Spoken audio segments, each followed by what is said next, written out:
Olá, seja bem-vindo. Hoje temos connosco o Hélder Cristóvão, 54 anos, treinador, mas com um físico ainda em forma, provavelmente para ser um defesa central. Ahm, não precisa de muitas apresentações, antigo internacional português, jogou no Estoril, jogou no Benfica, jogou no Grande Depor, jogou no Newcastle, jogou no PSG, entre outros. Depois começou a carreira como treinador principal na equipa B do Benfica. Pelas mãos dele passaram provavelmente alguns dos jogadores mais valiosos que o Benfica produziu, provavelmente não, passaram mesmo. Fez carreira também na Arábia Saudita. No currículo tem um título de campeão, apesar de não ter completado uma época completa no Al Nassr, e treinou o Penafiel nas últimas 3 temporadas. Hélder, bem-vindo.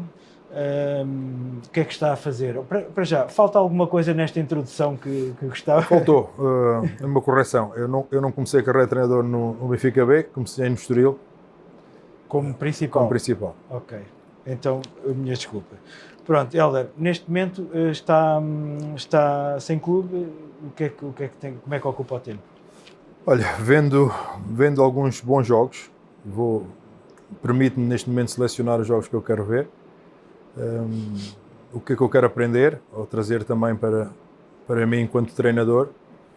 Um pouco isso, pesquisa, muita observação, rever coisas também dos 3 anos de Penafiel, muitos treinos, comportamentos, entrevistas, autocorreções. Acho que é importante nós estarmos sempre preparados para podermos a qualquer momento abraçar um projeto, e nesse momento é isso que eu me proponho, encontrar um projeto que me satisfaça a mim e que eu consiga aportar qualquer coisa também à equipa que me vai contratar. Já tocou o telefone? Vai tocando, mas estamos à espera que aquela chamada seja a chamada que nós todos queremos. Um indicativo português ou de outros países? Há vários indicativos, mas ainda nada que me tivesse cativado a 100% para poder aceitar. É um momento em que temos de ter alguma calma, alguma ansiedade, porque queremos trabalhar, mas temos de ter alguma calma, porque o próximo passo tem que ser, e toda a gente diz isso, é um pouco clichê, mas é verdade, o próximo passo tem que ser bem dado, porque tive 2 épocas e meia no Penafiel, foram 98 jogos para a segunda liga, portanto há que ter alguma calma.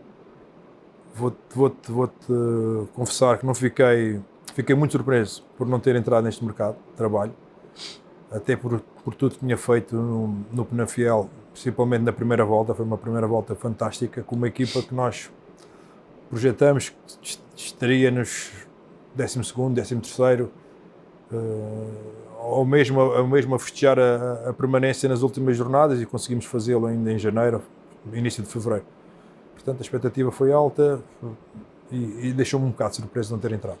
Não só por esse trabalho no Penafiel, que acaba no fundo por validar aquilo que o Hélder é como treinador, mas pelo percurso que já teve, Benfica, na Arábia Saudita, teve também uma passagem pela Eslováquia. Sente que teve as oportunidades que acredita que deveria merecer? Não. Porquê? Não sei.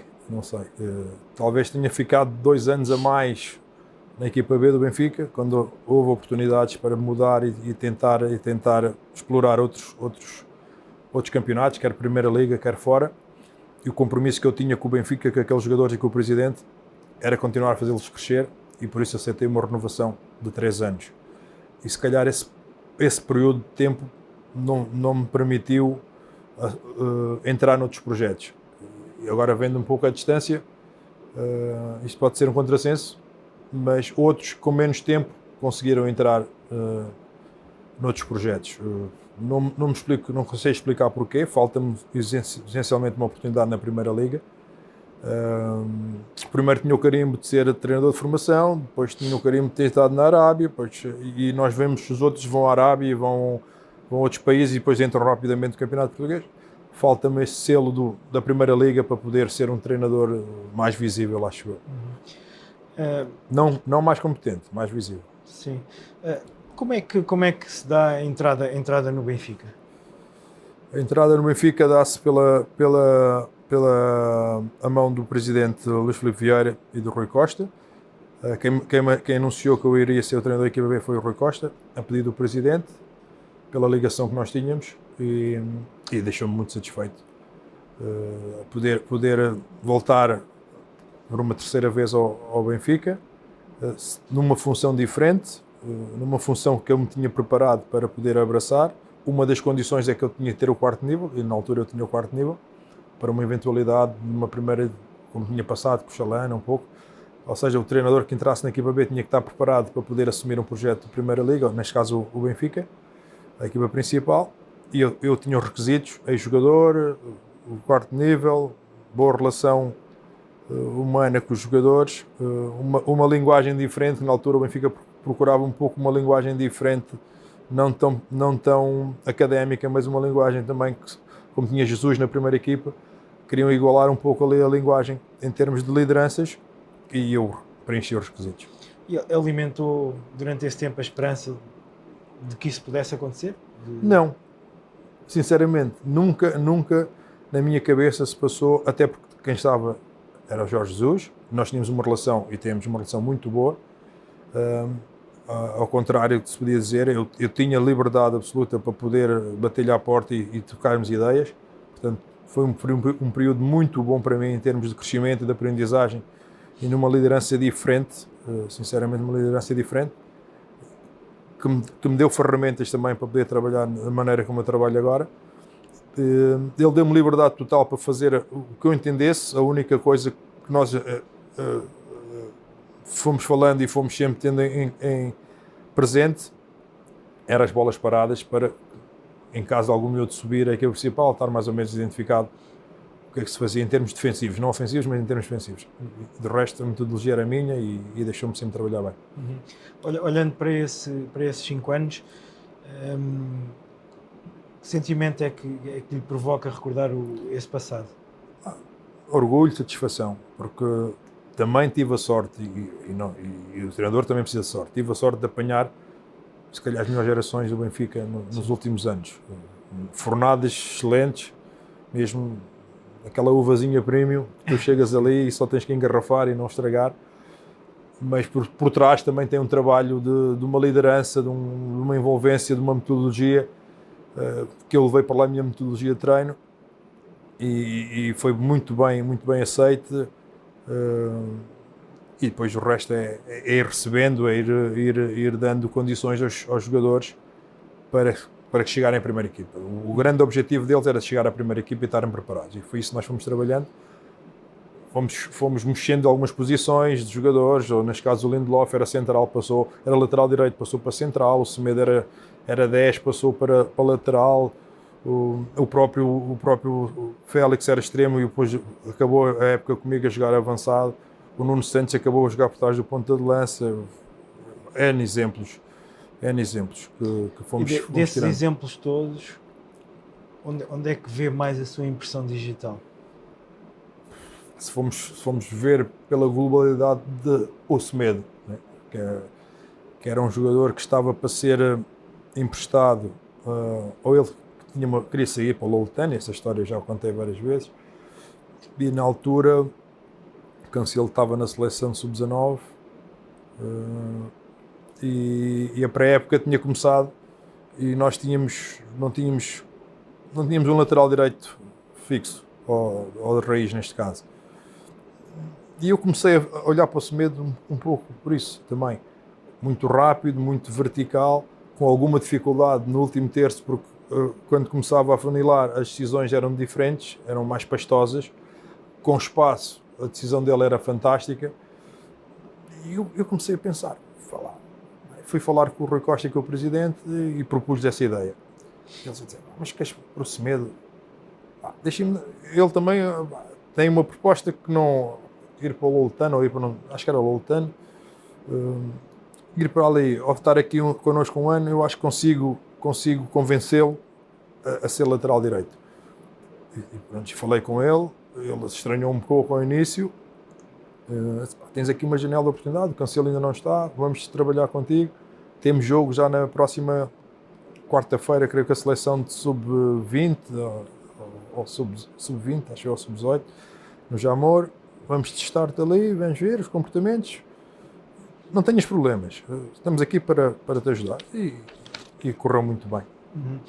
Desses jogadores todos que treinou, passaram pelas mãos, tenho uma lista enorme, Varela, Cancelo, Nelson Semedo, Lindelof, André Gomes, Bernardo Silva, Gonçalo Guedes, Renato Seixas, Nuno Santos, Diogo Gonçalves, Ederson, Ruben Dias, Ferro, Jovic, Florentino, Jetson, Jota, Félix, podíamos estar aqui sei lá quanto tempo. Algum deles, ou pode ser outro, que o surpreendeu pela positiva, que o Hélder tivesse pensado que a carreira não seria tão boa, e o contrário também tivesse expectativa muito elevadas sobre alguém que depois a carreira não correspondesse àquilo que pensava dele na altura, porque obviamente naquelas idades ainda são muito jovens, não é? Sim, vai-se projetando uma ideia, mas eles vinham bem preparados. Isto não é só um trabalho meu, eu sempre falo nisto, não é um trabalho meu, é um trabalho do Benfica, de todos os treinadores e colaboradores que conseguiram escolhê-los primeiro, depois dar-lhes condições de treino até chegarem à equipa B, mas o processo da equipa B para a equipa principal é totalmente diferente do processo de Júnior e Sub-23. E aí eles têm que estar preparados. E muitos não conseguem, ou muitos têm um choque de metodologia, de mentalidade, de preparação, porque nós trabalhamos muito bem e muito forte. E ao mesmo tempo que a equipa técnica trabalha uma parte, o lab trabalha outra. E eles têm que estar preparados, são muitas horas de trabalho, muitas horas de treino, e eles têm que estar muito preparados.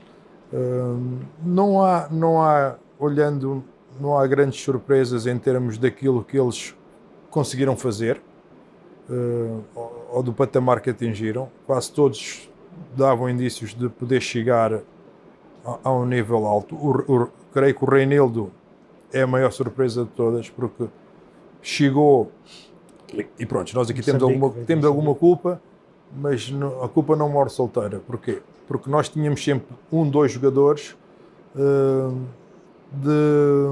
de suporte para ajudar a crescer. Na altura o Reinildo fazia crescer o Yuri e fazia crescer o Rebocho. E a forma como ele treinava, a forma como ele se aplicava, obrigava os outros a serem melhores.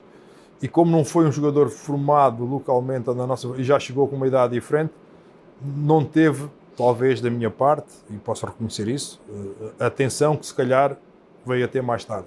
Mas era um jogador que dava sinais de ser muito competitivo e muito agressivo nas suas ações. Faltava-lhe compreender um pouco o jogo e os momentos do jogo, o fechar, o bascular, essas coisas, porque vinha do campeonato de Moçambique, mas acabou por fazer uma carreira que nos deixa a todos muito orgulhosos e com muito mérito dele também. Portanto, acho que dos lados positivos, todos, o Renato muito forte logo aos 16 anos, o Félix muito forte, o Bernardo com uma qualidade excepcional, o Cancelo, até cheguei a dizer pessoalmente que ele até surpreendeu-se um pouco. Eu disse, a meu ver, foi em Braga, lembro que foi um jogo com o Braga B, ele estava assim um bocado mais tristonho, tinha feito uma semana assim um bocado a Cancelo, uma semana chata, e eu chamei-lhe, estamos a jantar, olha, só tens de levantar a cabeça, porque para mim vai estar nos 5 melhores laterais do mundo. O mister do mundo.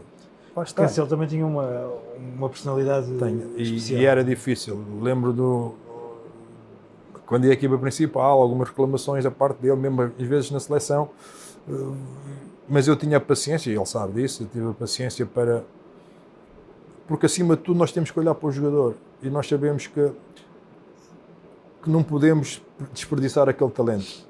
O talento é tanto, eu também falo um pouco disto do Félix, quando me perguntam, o Félix vai sempre chegar, vai sempre ser o jogador que está a ser, porque o talento é tanto que a qualquer momento vai despontar. Depois desses 5 anos, decidir para a Arábia Saudita. Como e porquê a Arábia Saudita? Como e porquê? Entendemos como um ciclo, e quando eu digo entendemos, eu e a estrutura, não foi uma ruptura da estrutura com o Hélder, nem do Hélder com a estrutura, entendemos e fomos falando nesse período que estaria na altura de abraçar outro projeto, 5 anos, ia entrar também o Pedro Mil Homens, com a sua estrutura dentro do clube, iam pedir coisas diferentes, e entendemos que, pronto, o meu perfil, se calhar, de treinador para a equipa B, o que se ia pedir, se calhar não se enquadrava tanto. E pronto, e decidimos que eu iria sair e coisa. Faltou da parte do clube, nesse período, arranjar-me uma alternativa para que eu conseguisse passar tudo o que tinha feito para poder continuar a ser treinador. E acho que isso os clubes também têm que começar a pensar nossa estrutura tem que funcionar também para começar a colocar os seus treinadores por outros clubes, porque é uma forma de continuar a formá-los, né?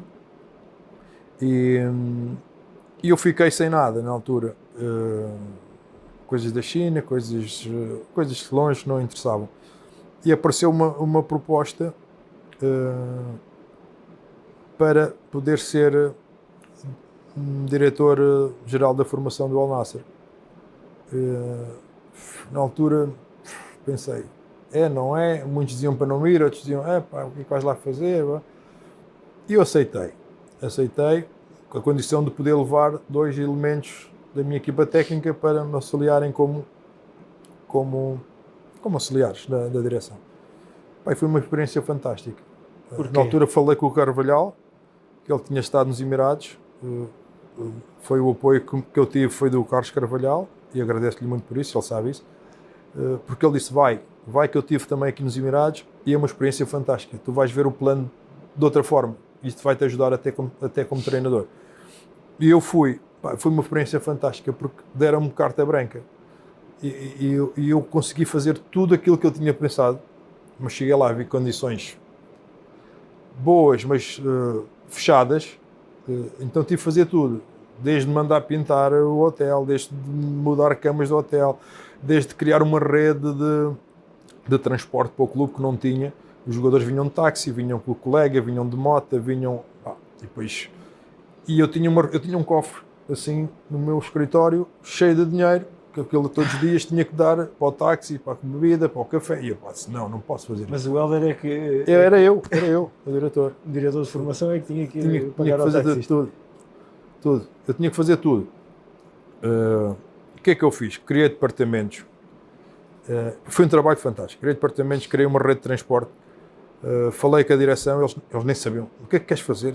Calma, vamos fazer um mapa gigante, 300 e tal jogadores, um mapa gigante, reunião com os team managers, começamos a criar núcleos de zonas onde é que eles vinham e contratamos uma empresa.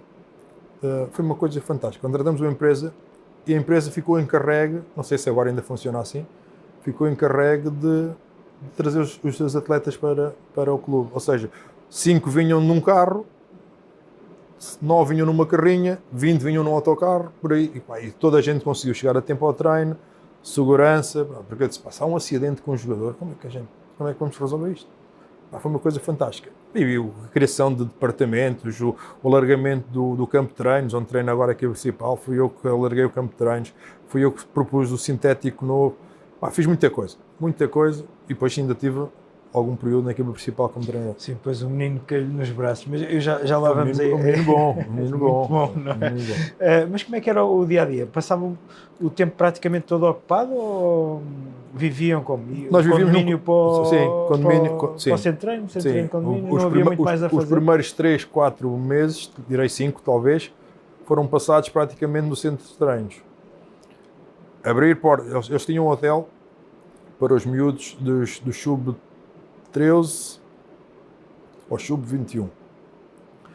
E depois tinha um hotel principal, que também, na altura, o nosso diretor-geral era muito inteligente e criou ali um hotel onde agora os jogadores descansam, e criou umas instalações novas no clube, que eu sei que são agora, que ele teve lá recentemente. Instalações ao nível do clube. E eu não queria ficar, vocês estão a fazer aqui, porque é que a gente não faz ali em baixo? Dar aos miúdos também um bocado desse cheirinho de futebol. E ele disse, tens razão, vamos, estás disposto? E pronto, deu-me. Então passamos ali o dia, era telefonar para fornecedores, conseguir trazer, ou seja, preparar um lanche para eles antes do treino, preparar um lanche para depois do treino, porque eles não comiam, chegavam ali, treinavam, Ginásio fechado, hotel fechado, bar fechado, os empregados paravam o treino, iam lá com um café, com os treinadores, disse, não, acabou. Abriu o bar, tudo que se tem que fazer faz aqui no bar. O treinador, quando quiser vir, vem aqui acabou-se os serventes de campo, não há aqui serventes de campo, esquece lá isso. Caixotes de lixo por todo o lado, porque aquilo era garrafas e bebe água, manda coisa para o chão. Acabou o treino, olhei para aquilo, o que é que se passa aqui? Uma lixeira autêntica. Assim, não, acabou. Reunião com toda a gente. Toda a gente tem que pôr, o treinador e o Vitimanas são responsáveis pelo acabar o treino e estar tudo no caixote. Aquilo foi-se fazendo. Foi um trabalho que deu muito gozo, porque as coisas foram-se fazendo. E teve tempo, por exemplo, para beber da cultura saudita? Sim. Sim, porque fui convidado muitas vezes para ir à casa do Presidente, portanto é uma cultura diferente. E o que é que impressionava mais? O luxo, a fartura, o mostrar o poder económico que eles tinham. Para eles era uma coisa normal. Mas para quem vem, ou seja, imagina o Presidente com duas casas iguais, uma de um lado, outra de outra, com um muro ao meio, uma para a família e uma para ele e para os amigos, tudo igual. Portanto, ele recebia os convidados, os amigos, todos os dias, tinha 2 cozinheiros e recebia sempre toda a gente. E deu-lhe alguma prenda inesperada que tenha guardado assim com especial carinho, ou que possa revelar? Tenho, está guardada. Mas não vou revelar. Não vai revelar. Senão vão-me roubar. Exato. E depois como é que era a comida? Olha, a Arábia Saudita... Toda essa circunstância sim, mas a Arábia do Ramadão, não sei se passou... Nós treinamos passou mas o Ramadão é diferente. Nós temos uma ideia do Ramadão que é uma coisa muito pesada, uma coisa muito fechada. Para eles é uma festa. Sim. E nós não temos essa noção. Para eles é uma festa. Os treinos eram mais tarde, claro, até para dar tempo de coisa. Mas depois... O Ramadão também é uma espécie de... Para quem tem poder económico, mostrar perante a sociedade, ou seja... Generosidade. A generosidade. Convidavam os empregados, faziam festa no hotel, davam... Para eles aquilo é um momento também, uma oportunidade, para muitos, um momento de fazer uma dieta e tirar tabaco e tirar esses vícios, fazem mesmo isso, são rigorosos. Para outros é um momento de se poderem exibir também um pouco em nível social, com aquilo que eles podem fazer. E nós até estranhamos um pouco. Quando estive no Etifaq, senti o Ramadão mesmo em competição e foi muito difícil pôr os jogadores a pensar no futebol. Porque eles não estão, naquele período eles não pensam muito no futebol, pensam na família, pensam nos amigos, porque para eles é uma festa depois. A partir do momento em que podem comer e podem beber, alargam até ao... E como é que foi, de um momento para o outro, estar com a equipa nos braços, né? Ser o treinador principal?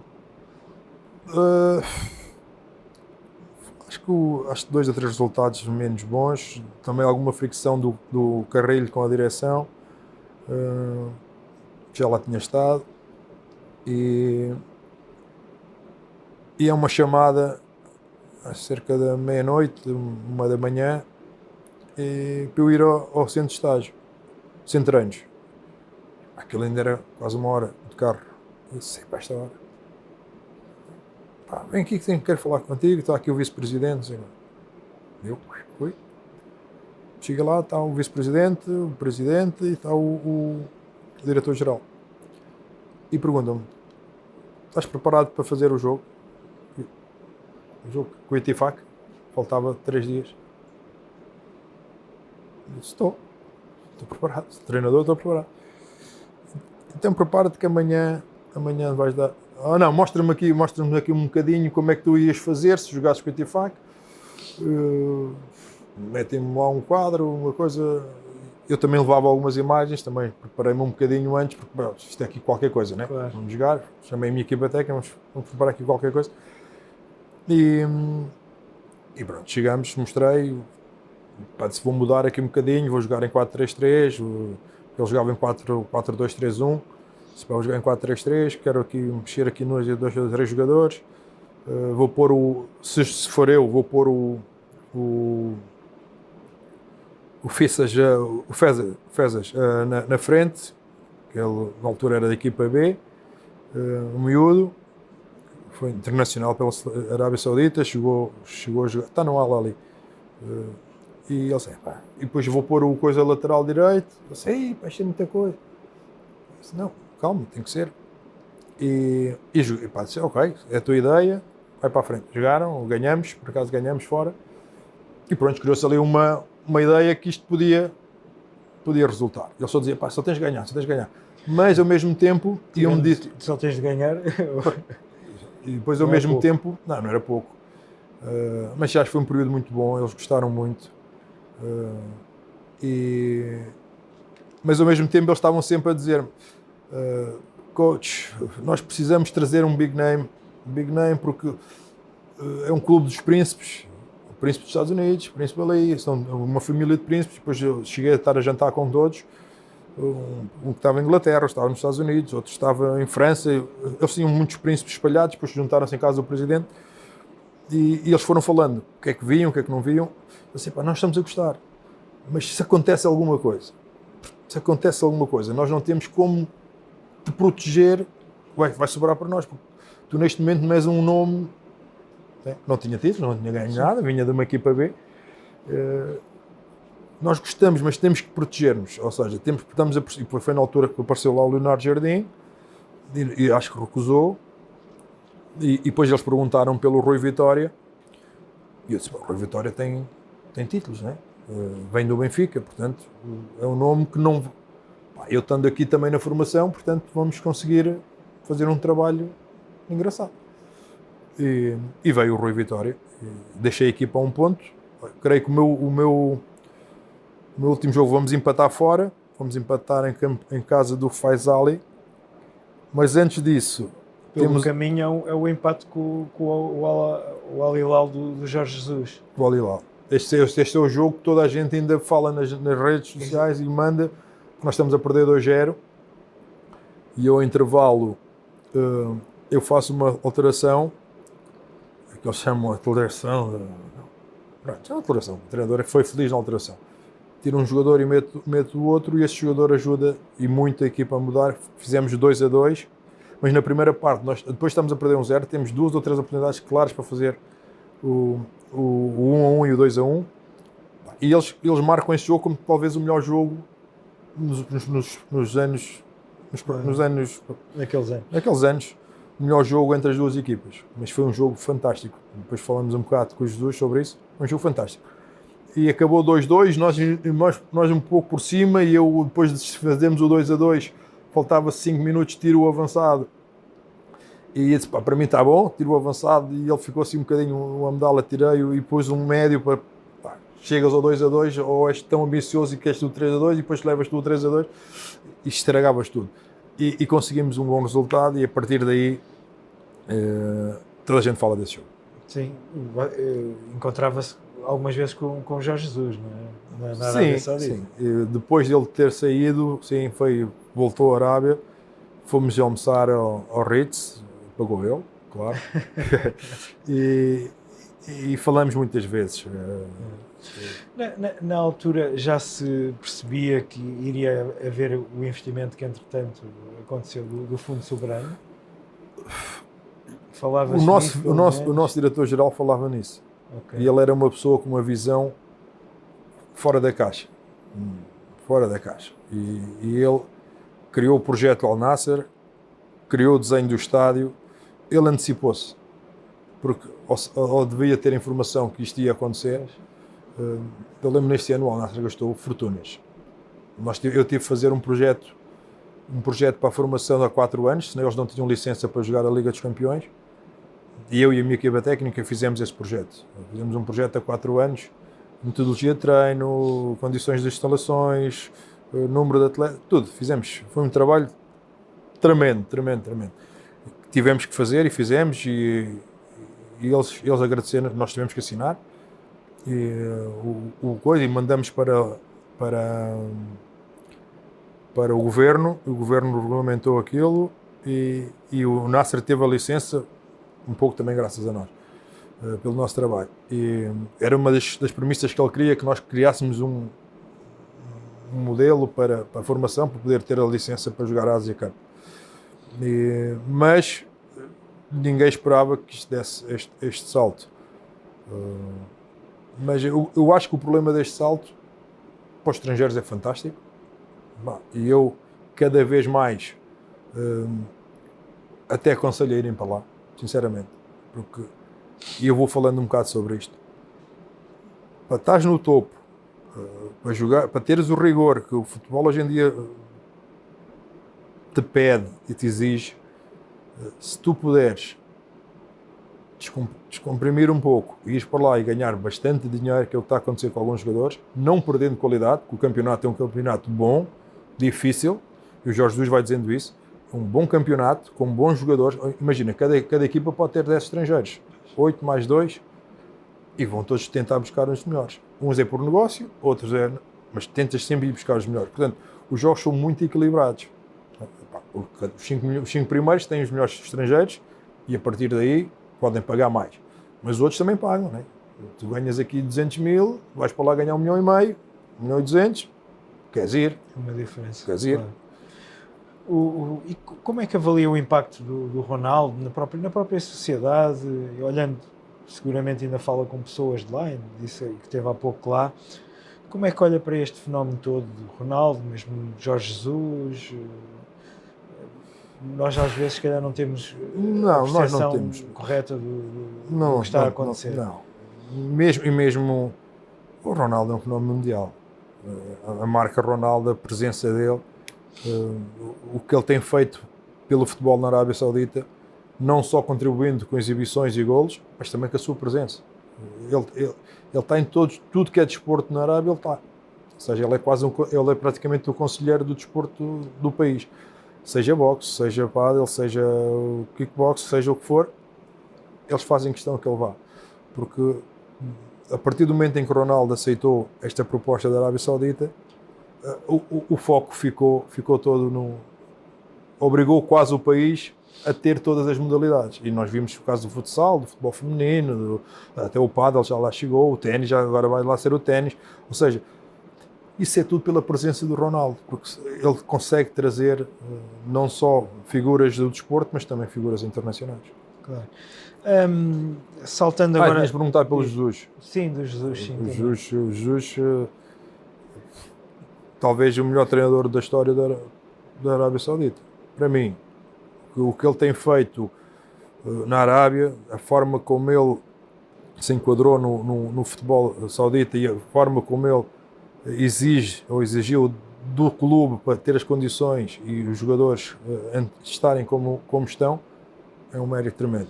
E é mesmo como ele diz, eu acho que ele vai ser campeão. I love you, Jesus, I love you, Jesus. They love you, Jesus, they love you.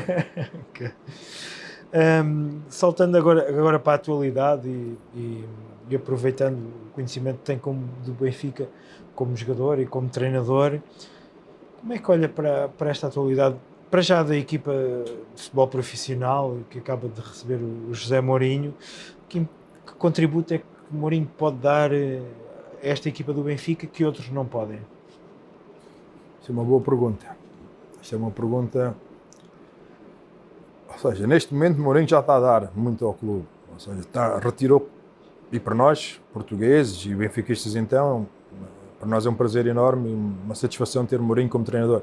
Ninguém esperava que ele voltasse tão cedo à nossa realidade. Mas ele já está a tirar. O foco já está nele, já não está muito na equipa, já não está muito nas exibições, não está, até já nem está tanto no presidente, tirando as eleições, mas já não está tanto. Ele consegue chamar a si essa responsabilidade. Uma forma fantástica de comunicar, comunica como ninguém, fala como ninguém e consegue ir respondendo.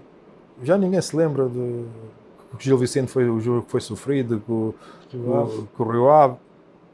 O foco já está noutro. Ele consegue rapidamente tirar o foco do que esteve menos bem para outro assunto logo mais pertinente. E eu acho, e depois toda a inteligência tática que ele tem, que neste momento acho que ele a equipa de futebol deu um passo atrás. Com Lage tinha algumas coisas, como o Mourinho está a tentar ter outras, eu acho que ele deu um passo atrás, viu por cima. E o que é que ele está a tentar ter? Ele está a tentar organizar de trás para a frente, sabendo que o Benfica tem muitas lacunas nos corredores laterais. Acho que falta-lhe um bocadinho mais de quer velocidade, quer imprevisibilidade nos corredores. O Benfica não tem neste momento isso. O Cavaccio pode ser que dê um pouco, mas é um jogador de muito espaço. Acho que não é um jogador do último terço que consiga desbloquear. Acho que é um jogador com mais transição, com mais recorrido do que um jogador com mais qualidade no último terço para poder desbloquear. Agora, o Mourinho olhar um bocado para isto e posicionar a equipa um pouco mais à frente. Tem ali Enzo Rios, eu acho que vai ter que tirar aquele duplo pivô e já se vê um pouco o Rios mais subido, porque o Benfica precisa ter mais gente na frente, mais gente na pressão ofensiva, e eu acho que isso que ele vai estar a trabalhar neste momento. Eu até tinha pensado perguntar justamente quais eram as maiores qualidades e algumas fragilidades do Benfica, acabou por falar nelas. Compra as críticas de muita gente que dizem que este Mourinho já não é o Mourinho inicial, que a produção de futebol das equipas dele já não é tão boa. Compra essas críticas? Não, nem posso. Sendo treinador nunca posso entrar nessa crítica fácil e menos coerente e menos assertiva. Neste momento ele está a diagnosticar a equipa e não teve muito tempo para treinar, né? Chegou em competição. Agora, se nós olharmos para as exibições, não são de encher o olho, né? Mas para tudo há um caminho, né? Eu acho que ele neste momento está a percorrer esse caminho que lhe vai chegar, mas não vamos estar à espera do Benfica a jogar tiki-taka. Mourinho não é assim. Não é assim. Ele é um ganhador, é um treinador que ganha, porque as equipas dele são muito fiéis àquilo que ele pede, são muito rigorosas taticamente, são muito disciplinadas e organizadas, e depois, a partir daí, conseguem ganhar os jogos. Agora, ninguém vai esperar, e até o Benfica neste momento não tem características para poder jogar dessa forma. Mas é um Benfica, por exemplo... Agora, com o Sudakov, pode ter ali mais uma ligação, o último passo, pode fazer coisas diferentes. Mas o problema é onde meter o Sudakov, não é? Porque ele é um médio ofensivo, mais de interior. Tem que ir para o interior. Pois.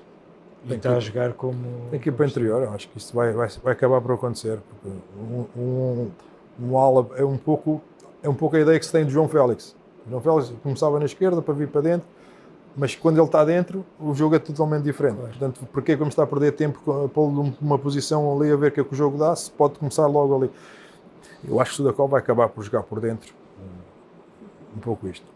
E é um Benfica que está em desvantagem em relação ao Sporting e ao Futebol Clube Porto, ou com a entrada de Mourinho vê todos em pé de igualdade para lutar? Não, neste momento não está, né? Está a 4 pontos do Porto, está um do Sporting, ainda tem que jogar com o Sporting. O Porto já jogou com as duas equipas, portanto vejo o Porto em vantagem, mais compacto, mais com fome, com ambição, com determinação. Vejo um Sporting bom. No último terço, o Sporting joga bem, que consegue criar boas situações, tem a articulação ofensiva, acho que está muito com este Luís Soares, veio trazer coisas diferentes, um jogo mais associativo, rupturas mais curtas e mais assertivas no último terço, possibilita melhores ligações com o Trincão e com o Pedro Gonçalves, que ainda voltou à posição que é dele, portanto... E o Benfica, estou olhando para o Benfica, é uma equipa estruturalmente forte, mas está com 4 pontos atrás. E ainda não sabemos bem o que é o Benfica de Mourinho, na verdade, não é? Como é que ele vai querer jogar? Pois, vamos ver, mas há algumas incertezas. Mas precisa de jogar por fora, precisa de corredores, precisa de acelerar o jogo, acho que... Claro. Hélder, o Benfica está neste período de eleições, a campanha eleitoral, o nível tem baixado um bocadinho. Estas coisas entram nos balneários? Eu creio que não. Não? Por mais que às vezes pode servir para distrair ou para tirar o foco num jogo menos conseguido. Mas eu acho que não, sinceramente. Porque o Presidente está lá. O Presidente não se foi embora, o Presidente está lá. Portanto, as pessoas revêem-se naquela pessoa que lá está, não é daquela que pode entrar. Eu acho que, no meu caso, eu vejo as coisas assim. Nestas eleições, o Hélder conhece muita gente, conhece o Rui Costa, obviamente, que jogou com ele, trabalhou com ele. Nuno Gomes jogou com ele, trabalhou com ele. Vítor Paneira jogou com ele. Até próprio Isaías também jogou com ele, está numa candidatura. Luís Filipe Vieira. O Luís Filipe Vieira, claro, trabalhou, foi buscá-lo e teve 5 anos com ele. Como é que olha para tudo o que está a acontecer, para estas propostas? Qual é a sua avaliação de fora? Eu acho que estas campanhas são válidas quando aparece muita gente, e apareceu neste caso, mas depois começam a estragar-se. Ou seja, começam a ir buscar coisas que não têm nada a ver com aquilo que os benfiquistas querem saber, não tem nada a ver com o futuro do clube, começa a entrar muito para o lado pessoal, as campanhas começam a estragar-se, a meu ver.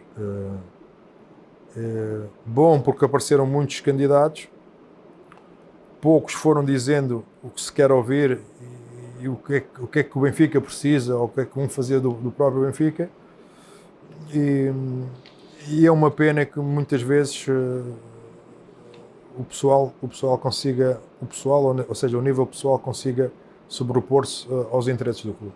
E o que é que o Benfica precisa? Assim, resumidamente. Precisa de estabilidade, seja qual for o presidente, precisa de estabilidade, precisa de que todos nós acreditemos que quem lá está faz o melhor pelo clube, e a partir do momento em que seja eleito, dá-lhe as condições todas, e não é no dia seguinte que ele é eleito já estamos a ir buscar coisas que aconteceram. Portanto, dá-lhe tempo, dá-lhe confiança.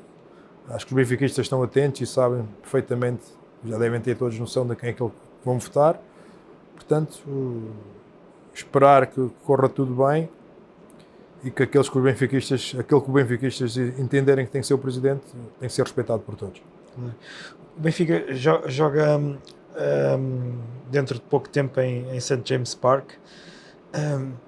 O Hélder também jogou lá, no Newcastle. É verdade que aquelas pessoas e aquela cidade e St. James Park são especiais, até pela circunstância de se associar muito às pessoas de Newcastle e daquela região da Inglaterra serem muito trabalhadoras, muitas virem de classes sociais baixas, né? Sim, serem humildes. Podem-nos explicar um bocadinho o contexto do que é, agora foi comprado obviamente pelo Fundo Soberano Saudita, mas quem são aquelas pessoas de Newcastle? St. James Park tem alguma coisa especial? Tem, não se pode esconder que tem mesmo.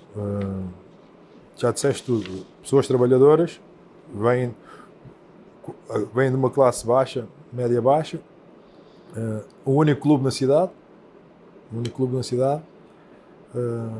o prazer de ter um clube a representar a cidade, quer na Premier League, agora quer na Champions. Portanto, a envolvência é muito grande. Eu lembro no meu ano havia 23 mil pessoas à espera de lugar, e que depois conseguiram esse lugar um ano depois. Creio que neste momento também já há fila de espera para o aumento do estádio, porque só há aquele clube. Okay? E as pessoas revêem-se nele um pouco por isso também. A forma como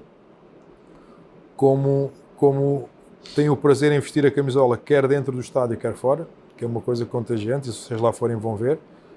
Quem está no estádio está com a camisola vestida, quem está fora, seja num pub ou num bar, também está com a camisola vestida. Portanto, aquela é mesmo a paixão, a única paixão que eles têm é o Newcastle. Portanto, e o Benfica vai ter muitas dificuldades. No Newcastle foi treinado por alguém que lá é muito acarinhado e que em Portugal também foi, Bobby Robson. Como é que foi essa experiência? Olha, marcou-me muito. Quer a experiência lá, quer a pessoa em si de Bobby Robson. Porquê? Porque ele ligou-me a convidar-me para ir para o Newcastle. Em português? Ainda falava algumas coisas em português? Falava português. E eu vinha de uma paragem de 1 ano e meio, de uma lesão gravíssima, a ruptura do tendão rotuliano. Não fui inscrito pelo Corunha em consenso comum, quer comigo, quer com o clube. E decidimos não, porque eu só ia recuperar em finais de outubro ou novembro. E recupero mais cedo. Final de setembro acho que estou recuperado, já estou a treinar normalmente. E ele soube, acho que foi através do Veiga, José Veiga, que era um empresário na altura, e ligou-me a convidar-me para me juntar a Newcastle naquela temporada. E tu recebes uma chamada destas de quem admiravas, que é de Portugal, pois que era em Espanha, que joguei contra o Barcelona na altura. Sim. Com ele. E ele disse, quero-te aqui, filho, estás bem? Não te preocupes, a gente vai te ajudar, vamos te proteger. Eu fui, claro. E cheguei lá e foi tudo que ele me tinha dito ao telefone, foi certinho. E o que é que ele tinha dito ao telefone? Disse que eu ia jogar. Já me conhecia, quer de Portugal, quer de Espanha, nós fomos adversários e gostava muito de mim. E então eu cheguei e o primeiro jogo joguei logo contra o Tottenham. Também tive a felicidade do Dumas estar castigado, Frank Dumas, e joguei. O Newcastle não ganhava 7 ou 8 jogos, acho eu, na altura do golo, e depois com a transição do Bobby Robson também não ganhavam. E ganhamos. E ele disse, criaste-me aqui um problema. E eu, o que é que se passa? Porque agora o Dumas vai voltar, a contratação... Mas ele disse, não te preocupes, eu resolvo esse problema. Então a forma como ele resolveu o problema foi, jogamos com o Aston Villa lá, em Villa Park, e jogamos com 3 centrais. Eu fiz o central do meio, e o Dumas jogou por um lado, e o Alain Goma jogou pelo outro lado. E jogamos e ganhamos outra vez. E foi um período muito, muito bom. E ganharam 3-0 ao Man United. Sim, foi dos melhores jogos que nós também fizemos. Do Ferguson, do Beckham, do Giggs, do Solskjaer. Uma equipa tremenda, mas foram campeões. Foram campeões nesse ano. Nós fizemos um jogo imaculado, perfeito. Transições bem feitas, uma agressividade. Lembro do Alan Shearer poder, quando o jogo está apertado, estiquem que e o gajo ia lá em cima, parecia um animal. São recordações muito boas, de um período curto, porque depois eles queriam ficar comigo. Eu já não fiz os últimos 2 jogos, arranjamos ali uma estratégia à Tuga, com o Bobby Robson, ou seja, não jogas os 2 últimos jogos, vamos fazer aqui um relatório, fizemos lá um relatório. Entretanto, eu já tinha aqui um contrato para assinar de 2 anos, 3 anos. Tinha um contrato para assinar de 3 anos, fui ver casa e tudo, aquilo estava limpinho, vou ficar aqui. Um relatório, uma carta para o Corunha, gostamos de jogador, mas ele veio com problemas físicos, agora estes 2 jogos já nem pode participar, porque eu perdi 2 jogos e acabei por não ficar. E o presidente disse, ele que venha, o Lendoiro, ele que venha fazer a pré-época e a gente vai observá-lo aqui. Cheguei lá e já não sei. E depois até acaba por fazer... Mas depois recebi o convite formal, mesmo estando no Corunha, recebo uma carta assinada, quer pelo Bobby Robson, quer pelo Sharman, o presidente, a convidar-me para fazer a pré-época com eles. Se houvesse possibilidade, não houve. Até acabam depois por ser 2 épocas excelentes no Corunha, não é? Sim. Acabam em segundo lugar, acho eu, nos 2, não é? E Ureta. Sim. Não é? Mas ainda no Newcastle, falou no Shearer, nós crescemos a adorar o Shearer. O que é que ele... Que tinha de especial? Era finalização. Mas ele era um tanque, aquilo ia tudo à frente, não é? Tudo à frente. Matava de esquerda, de direita, de coisa. Qualquer. Vinha a bola entrava. A bola entrava. Ele também perdia muito tempo a finalizar. Não perdia. Isto é um ganho, não é? Quando se deixa perder, ficava muito tempo a bater, quer esquerda, quer direita. Finalizava, mas o jogo para eles é totalmente diferente do treino. É uma coisa que a mim me marcou muito. Mas, por exemplo, ele no treino era calminho?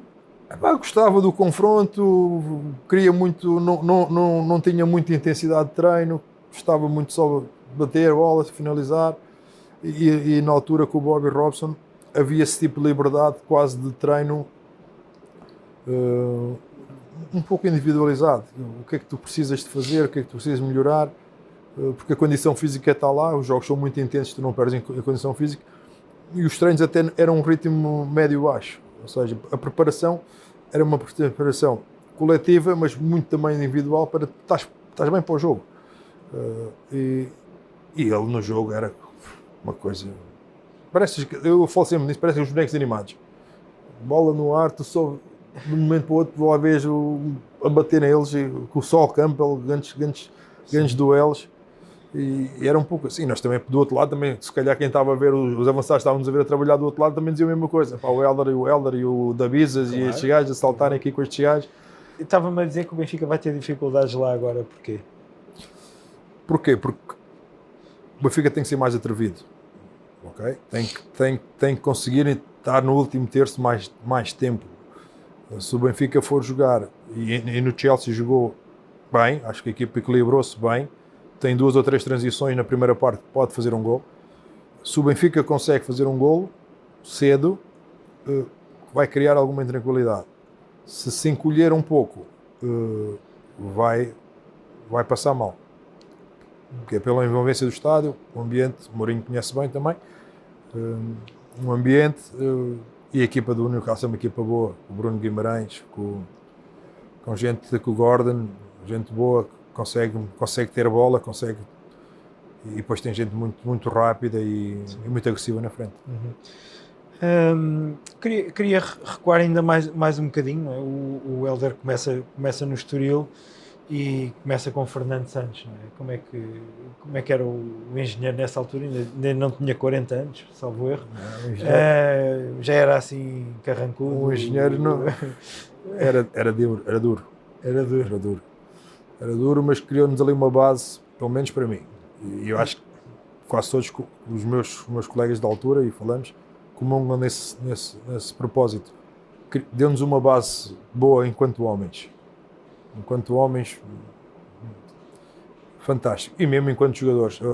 Ensinou-nos o que é preciso saber sofrer para poder atingir algo. E nós sofrimos muito com ele. E ele sabe, nós fomos falando sobre isso. Os treinos dele agora já não encaixavam, né? Porque eram muito... Ele era muito da escola Jimmy Hagan, revia-se muito na disciplina e no rigor e no treino. E treinava-se mesmo muito forte. Para mim foi ótimo, porque eu estava a beber daquilo tudo e cresci naquela disciplina e naquele rigor, o que me veio a beneficiar depois quando chegou ao Benfica. Claro. Vai para o Benfica, penso que é o Ivic, não é? O Ivic, e depois nessa época as coisas não correm bem, há substituição. Inclusive acho que é nessa época que o Tony diz que acontece tudo, até tem contratado o anão crescia. Como é que foi essa época tão turbulenta? Olha, começou um pouco por aí, mas eu tenho que ser grato ao Ivic, era ele o treinador e foi ele que me deu a oportunidade de jogar, e joguei sempre.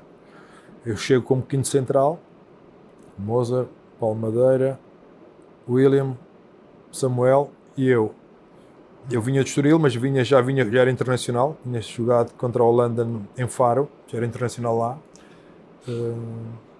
E chego e as perguntas eram um pouco isto. O Helder, vai ser emprestado, não vai ser emprestado, como é que vê? O Mozart, o William, o Samuel. Eu disse, eu vou querer lutar pela minha oportunidade. Estou aqui, escolhi o Benfica e quero ter a minha oportunidade. E fomos para a Suécia, e aquilo era 2 grupos, um grupo dos possíveis titulares e dos miúdos, o Rui Costa, o João Pinto, eu, o Abel Silva. Tínhamos assim um grupo mais, não me quero estar a esquecer de ninguém, mas é um pouco. E nós éramos aqueles que íamos sempre atrás dos titulares.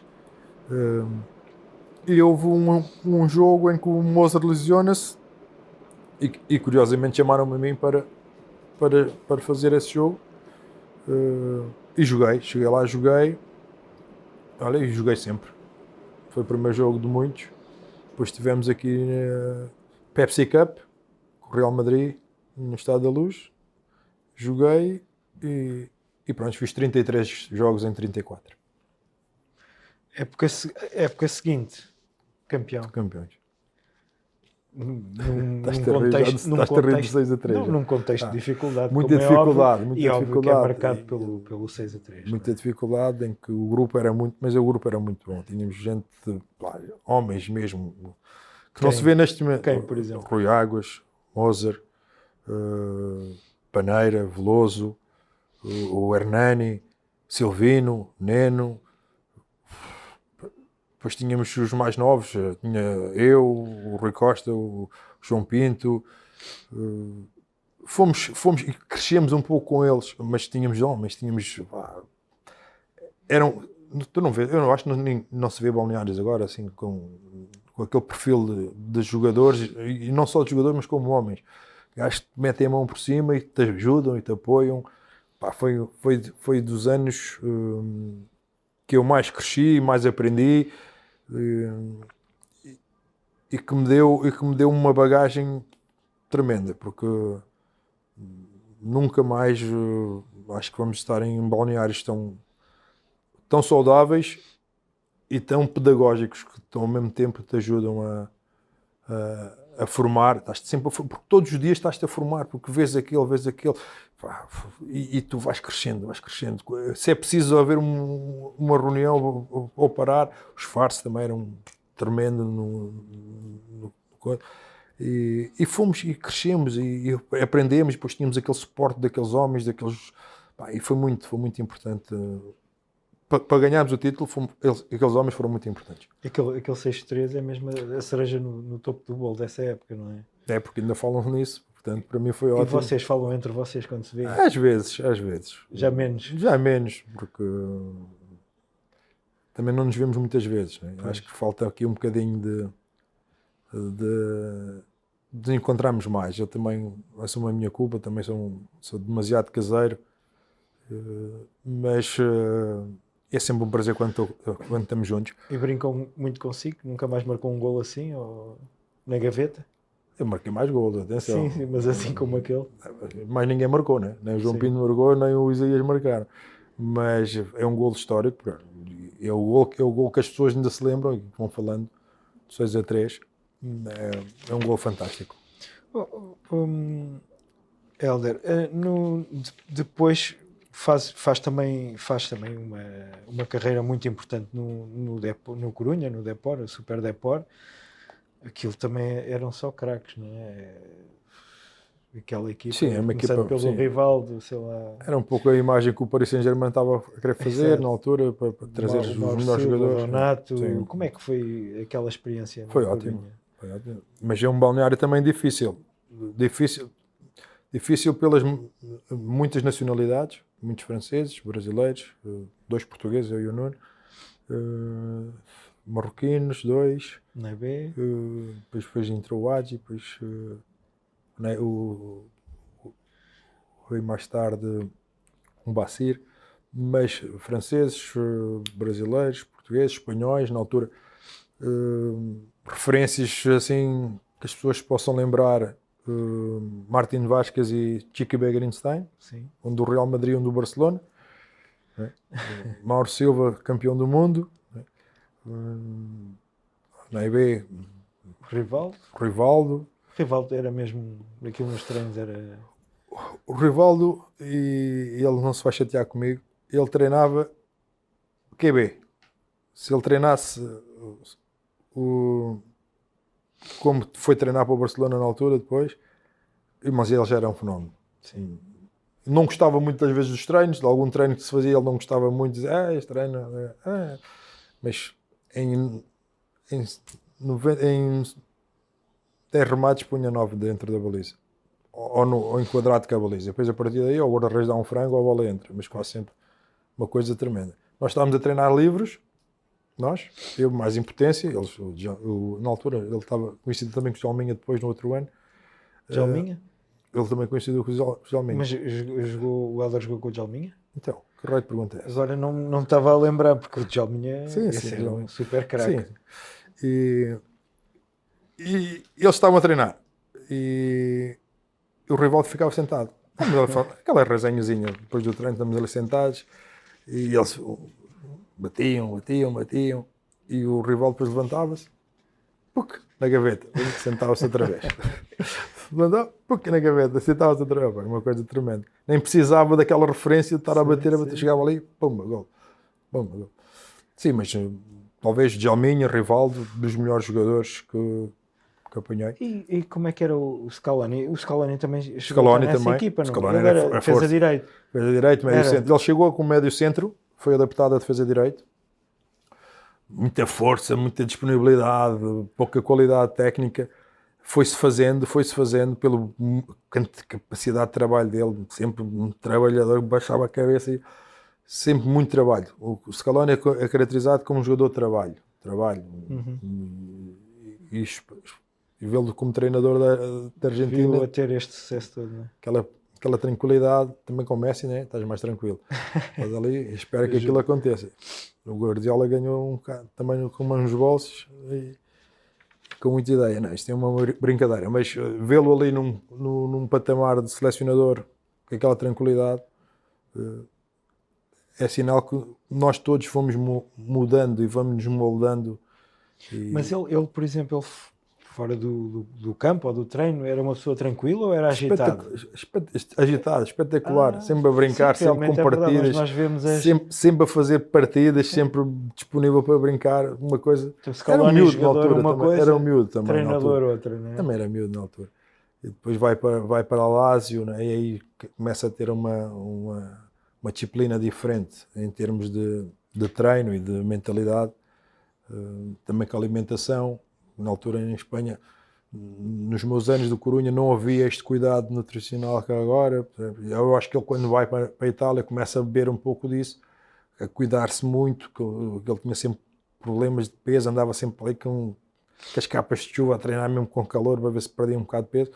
E depois vai-se fazendo. Portanto, o Scaloni é um exemplo tremendo para muitos. O trabalho compensa. Vais, a disciplina, e ele chegou e fez uma carreira fantástica. Uhum.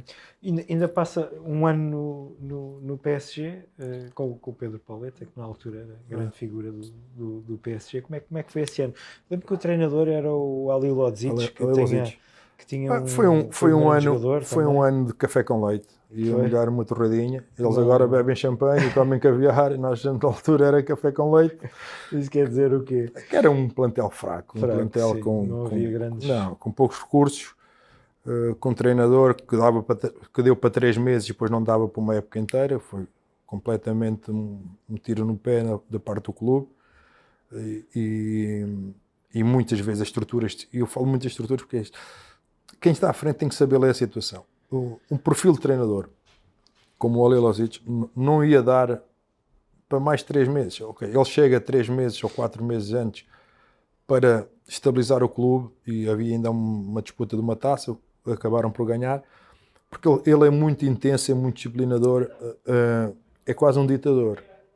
Portanto, e o jogador hoje em dia, e já naquele tempo, o jogador modificou-se, o jogador cresceu muito em termos intelectuais, em termos mentais, em termos sociais, e já não, o jogador não está para estar a levar com aquele tipo de disciplina. E era demasiado. Portanto, no primeiro mês do ano seguinte já havia fricção. Foi no mês que eu chego.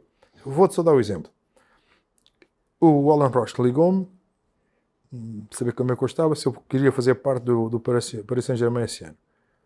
E eu fui. Ele disse: mas estás a treinar? Não estás a... Eu estou a fazer algumas coisas à parte. Ele tinha estado em Espanha, no Valência, a gente se conhecia. Tenho feito algumas coisas, eu acho que estou bem. Então vem aqui, a gente vai te ver se estás bem, se estiveres bem, assinas. Fui, estive bem, assinei. Depois tenho a reunião com o treinador. Ou seja, eu tive que fazer os 23 treinos que eles fizeram, só para tu ver. Eles fizeram 23 treinos antes de eu chegar. Eu tinha que fazer os meus treinos com eles e os 23 treinos que eles fizeram. Para trás.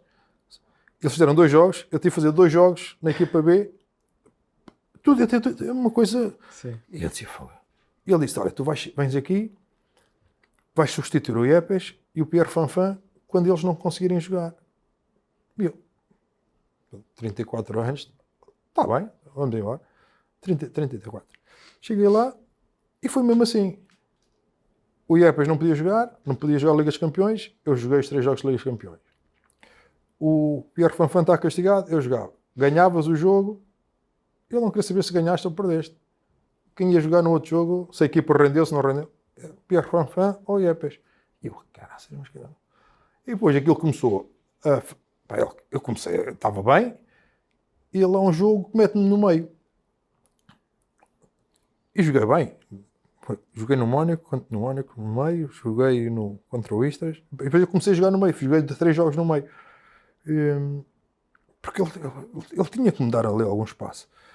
E depois, quando recuperava os gols, eu não jogava. Ou seja, e nós falamos um pouco disto em dezembro, quando tivemos a reunião, ele até estava muito satisfeito comigo. Falámos um pouco, eu dizia-lhe as coisas, porque já tinha 34 anos, eu disse, pá, já não vou estar aqui a papar grupos.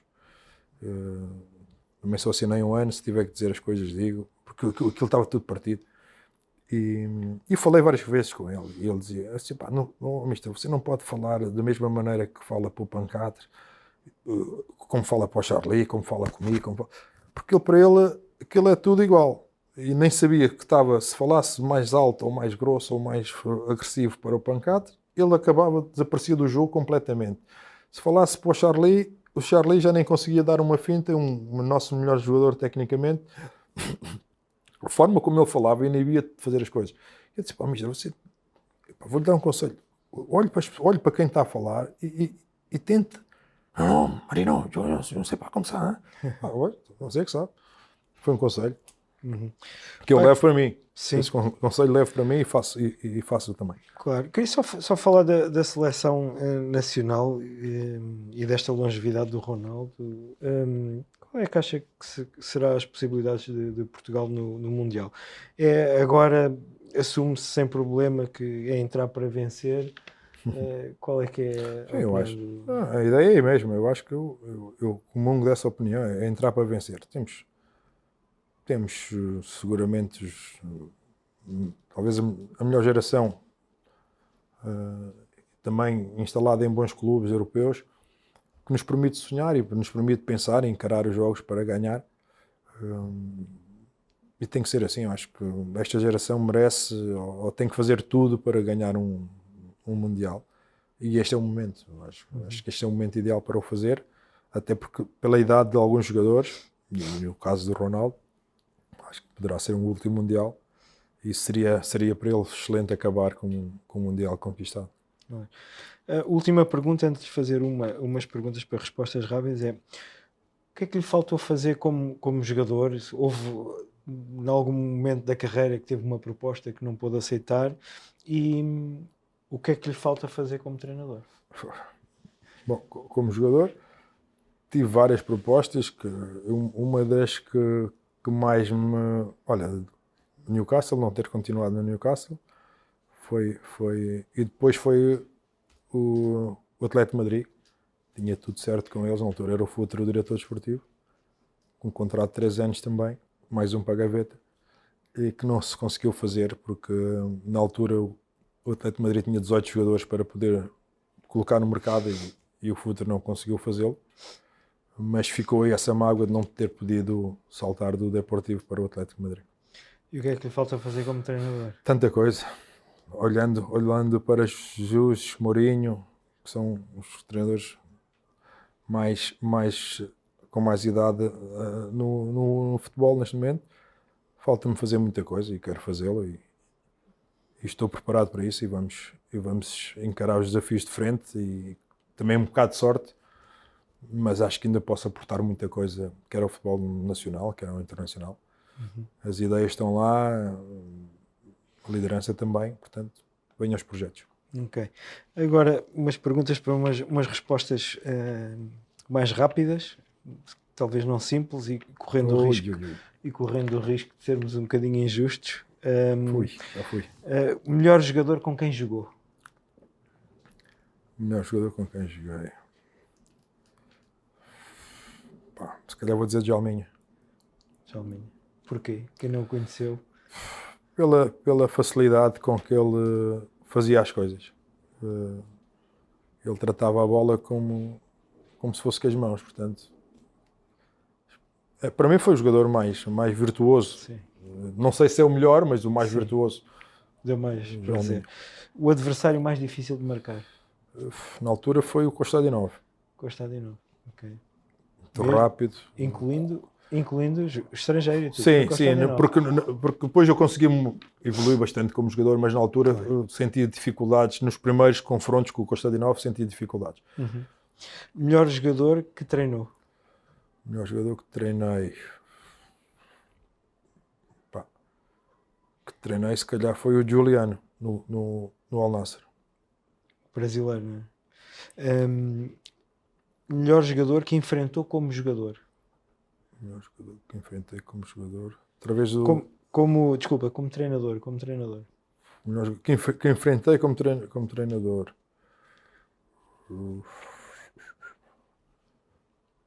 Deixa ver. Terei que dizer que se calhar o Dossari, se calhar do Al Hilal, o capitão. Muito bom. 11 ideal do Benfica B. Ui. Sei lá, vou ser injusto. Começa lá, difícil na baliza, não é? Sim.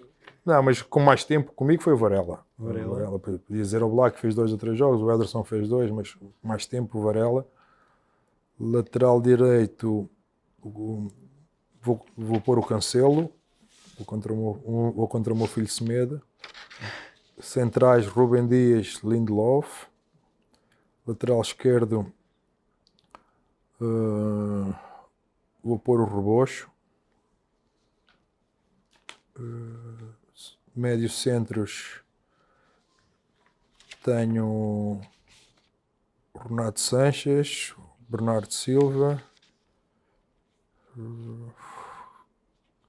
Quem poderá entrar ali também no meio?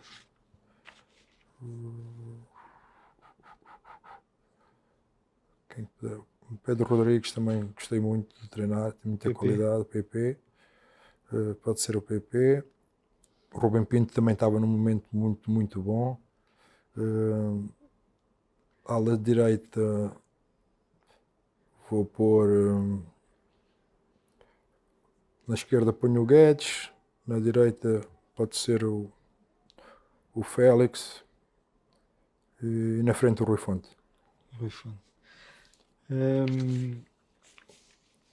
O 11 Minha ideal... tinha Helder Costa, Ivan Cavaleiro, tinha muita gente. Muita gente. Sim. Muita gente. E o 11 ideal com quem jogou no Benfica?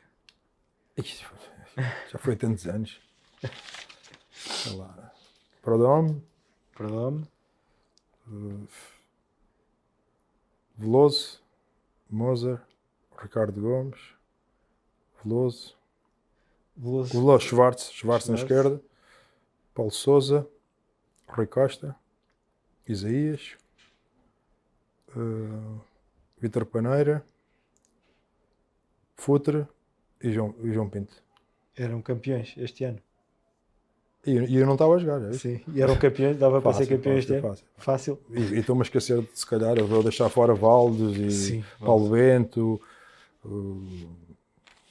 muita gente, mas Canija também. O Canija acho que faltou-nos como estrutura, como clube, recebê-lo de outra forma, tratá-lo de outra forma, que eu acho que ele merecia um tratamento diferente daquilo que teve no ano do Artur Jorge. Poderia ter feito mais qualquer coisa para nos ajudar e custou ao clube dar-lhe o tratamento, porque há jogadores diferentes e tem que ter algum tratamento diferente e faltou ao Canija ter esse tipo de atenção. Melhor treinador que teve? O meu treinador que tive, tive vários, mas para não deixar dúvidas vou dizer o Bobby Robson. Ok.